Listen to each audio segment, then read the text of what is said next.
Bonjour. Alors aujourd'hui au programme, deux films que vous nous présentez, Un conte de Noël, Main dans la main, également 4h44 en attendant évidemment la fin du monde, hein, c'est prévu pendant quelques jours, c'est pas la durée du film heureusement. La sortie également de films pré-Code Ace, documents inédits qui sortent en DVD, vous nous direz dans quelques instants de quoi il s'agit. Mais commençons tout d'abord par Main dans la main, comment faire un film après le fabuleux destin de la guerre est déclaré. Alors, bilan? Écoutez, c'est très charmant. C'est très charmant au sens du charme. Le charme, le sortilège, la magie. C'est un conte de fées, c'est un conte de Noël. C'est la rencontre de deux personnes, la directrice de la danse à l'Opéra de Paris, que vous connaissez bien, qui est Valérie Lemercier, et Jérémy El-Kaïm, qui est un jeune miroitier. Et donc, ils vont voir un peu leur vie en miroir, justement, et ils vont se rendre compte que vivre une histoire d'amour, c'est aussi se coller l'un à l'autre et ne pas pouvoir se détacher. Et il y a une espèce de mimétisme que je vous propose de découvrir dans un extrait tout de suite. Tenez, on va faire quelque chose d'amusant. Vous allez fermer vos yeux, vous abandonner, et moi, je vais guider vos gestes. Non, moi d'abord. D'accord. Allez-y.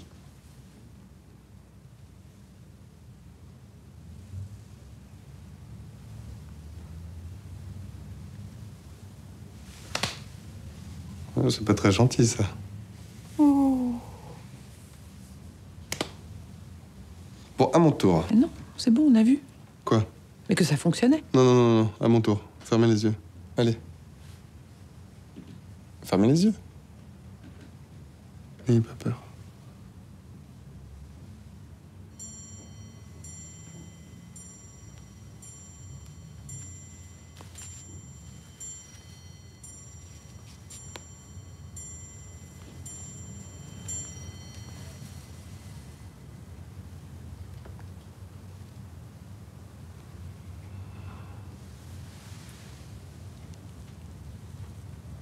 Bon, ça suffit, ça me fait parler.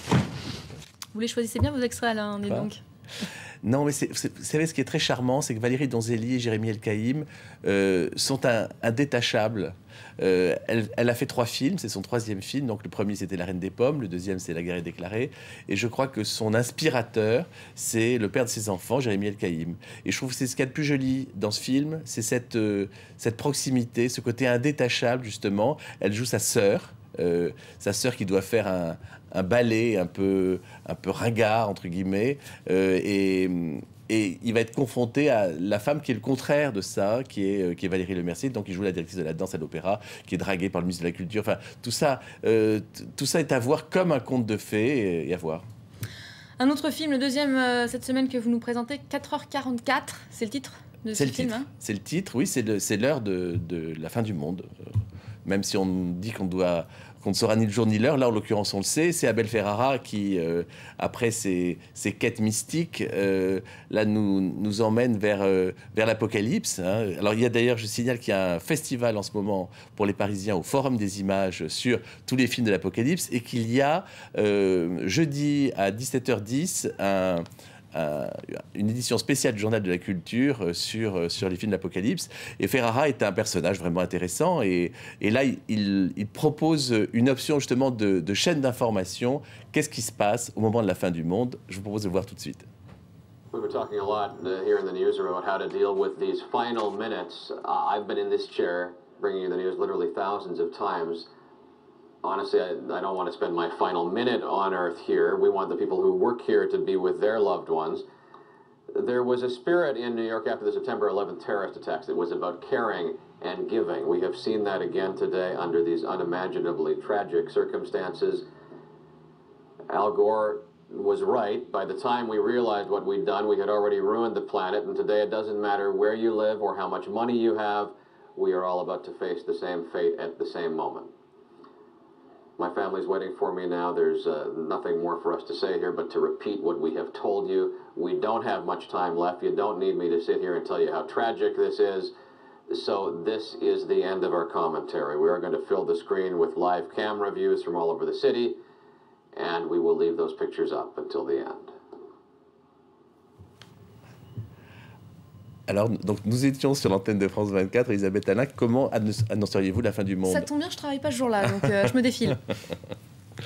Non, mais écoutez, ce qui est très amusant, c'est que Abel Ferrara est un vrai fou de cinéma et qu'il a une proposition assez frappante. C'est-à-dire que qu'est-ce qu'il fait? Il parle à sa fille qui est loin de lui, qui est séparée de lui. Il parle sur Skype, il découvre Skype. Il fait l'amour avec sa compagne. Il va voir ses potes. Il ne boit ni ne fume, ni ne se drogue, alors que c'était l'un de ses grands plaisirs dans la vie. Je trouve que c'est un film très émouvant, très particulier, avec William Dafoe dans le rôle du double d'Abel Ferrara.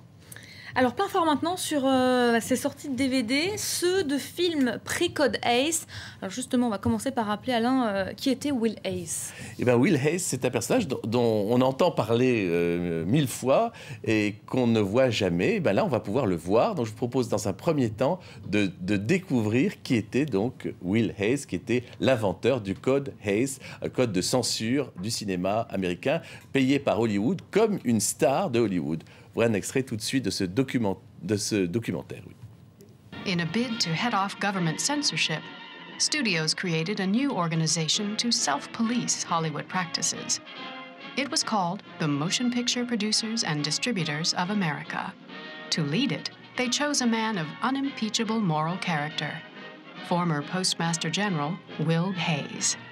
No story ever written for the screen is as dramatic as the story of the screen itself. Will Hayes was a member of Warren G. Harding's cabinet. He was perfect for what the film industry wanted. He was a Presbyterian elder. He didn't smoke, he didn't drink. He just fit the bill for what the film industry wanted to put forward to reassure America. The future of the motion picture is as far-flung as all the tomorrow.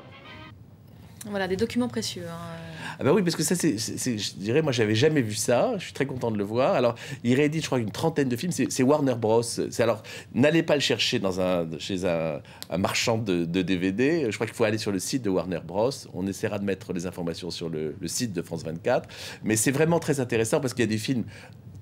Il y a des films vraiment étonnants avec des castes...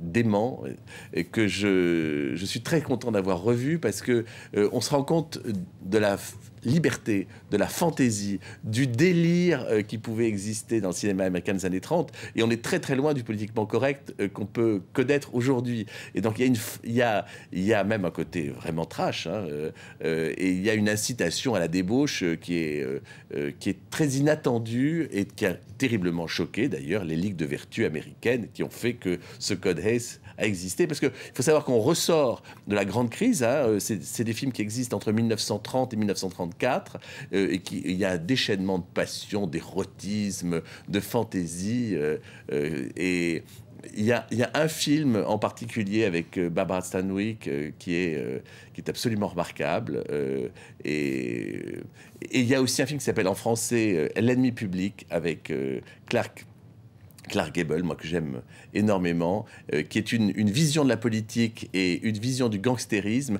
qui est très emblématique de ce que va donner après le cinéma américain de la génération des Scorsese, Coppola et compagnie. Une invitation à dire adieu à la censure, hein, en quelque sorte. Ah, merci. Totalement. Et de rendre hommage à Gérard Depardieu, qui est quand même l'un des monuments qui mériterait d'être classé au patrimoine mondial de l'humanité. Merci Alain, merci beaucoup pour ces mots, pour ces présentations. C'était le journal de la